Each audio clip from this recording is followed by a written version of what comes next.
యుగాంతానికి date fix అయిందా? ప్రపంచం అంతరించేందుకు already count down మొదలైందా? భూమి వైపు ఓ భారీ గ్రహశకలం దూసుకొస్తున్న నేపథ్యంలో ప్రపంచవ్యాప్తంగా జరుగుతున్న చర్చ ఇదే. కొంతమంది సైంటిస్టులు కూడా యుగాంతం జరిగే ఛాన్స్ ఉందని స్పష్టం చేస్తున్నారు. భూమి వైపు 2003 H4 అనే గ్రహశకలం అత్యంత వేగంగా దూసుకు వస్తుంది. ఎంతలా అంటే ఆ గ్రహశకలం చిన్న డాష్ కనుక ఇస్తే భూమి తునాతునకలు అయ్యే రేంజ్ లో వచ్చేస్తోంది. 100 అంతస్తుల భవనం అంటే ఎంత ఎత్తు ఉండబోతుంది? గంటకు 50,000 కిలోమీటర్ల వేగంతో ఈ గ్రహశకలం భూమి వైపు దూసుకు వస్తుంది.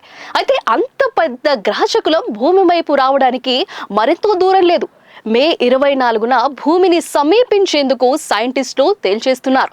సాయంత్రం 4:07 సమయంలో భూమికి పెను ప్రమాదం ఉండవచ్చని చెప్పారు. అయితే 2003 H4 అనే గ్రహశకలం మే 24న భూమికి అత్యంత సమీపంగా వెళుతోందని, కాకపోతే ఆ భూమిని ఢీకొట్టే అవకాశం లేదని నాసా చెబుతోంది.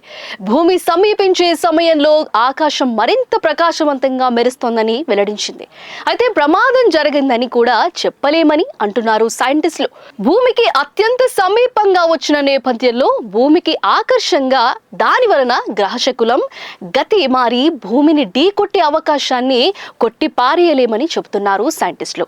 అందుకే మే 24న సాయంత్రం అలర్ట్ గా ఉండాలని హెచ్చరిస్తోంది.